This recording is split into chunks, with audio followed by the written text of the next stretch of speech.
Hi guys, let's get ready with me to sleep अनि मैले चाहिँ सेटाफिलको क्लिन्जर युज गरेर चाहिँ मैले डबल क्लिन्स गरेँ अनि मैले चाहिँ रातिमा चाहिँ जहिले पनि डबल क्लिन गर्छु अनि बिहान चाहिँ सिङ्गल क्लिन गर्छु अनि मजाले चाहिँ क्लिन्जर एप्लाई गरेर मजाले दिउँसभरिको फेसमा भएको डटहरू चाहिँ सबै मैले मजाले धोएँ अनि एकदम फेस क्लिन भएपछि कस्तो आफूलाई पनि कस्तो राम्रो लाग्छ अनि त्यसपछि चाहिँ मैले युज गरेँ मामाअर्थको राइस वाटर टोनर। यो टोनर चाहिँ मलाई चाहिँ एकदमै हुन्छ नि मिनिमम कस्ट अनि एकदम राम्रो लाग्यो मलाई चाहिँ यो टोनर युज गरेको नि मलाई लगभग 1 वर्ष जति हुन लाग्यो but I'm loving the result होइन यसको पनि। त्यसपछि मैले युज गरेँ सेन्टेलाको टोन ब्राइटिङ क्याप्सुल अनि यो युज गर्न लागेको चाहिँ धेरै भएको छैन जस्ट 2 मन्थ जति भयो।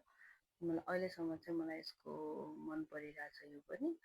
यो चाहिँ मैले मजाले एप्लाई गरेँ र एकैछिन यसलाई एब्जर्ब हुनलाई चाहिँ टाइम दिएँ।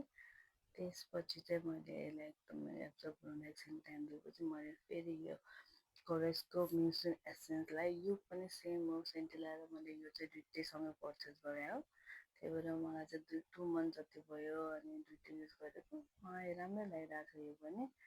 अनि मजाले यसलाई पनि एब्जर्ब हुन दिएँ मैले फेसमा। त्यसपछि आउँछ यो सेटाफिलको मोइस्चराइजर।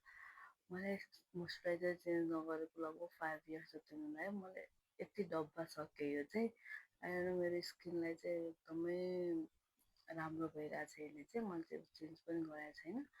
यो मोइस्चराइजर चाहिँ मेरो स्किन टाइपलाई चाहिँ एकदमै सुट गरेछ। मैले मजाले बिहान के अरे बिहान साँझ मैले मजाले मोइस्चराइजर लगाउँछु। त्यसपछि मैले मेरो आई क्रिम पनि धेरै भएको छैन मलाई अस्ति भर्खरै पर्चेस गरेँ ग्लिस्ट्राई आई क्रिम अनि हल्का डार्क सर्कलहरू अब बेबी भएपछि हल्का डार्क सर्कल आइहाल्छ अनि डार्क सर्कलहरूले आएको भए म चाहिँ यो आई क्रिम युज गरौँ न भनिरहेको छु तर मलाई चाहिँ यसको फिडब्याक दिन चाहिँ अझै टाइम लाग्छ किनभने मैले जस्ट बिगिनर हो यसको लागि चाहिँ म अनि त्यसपछि मैले सबै मेरो स्किन केयरतिर गरेर चाहिँ म गएँ सुत्नुतिर bye bye guys thank you for watching.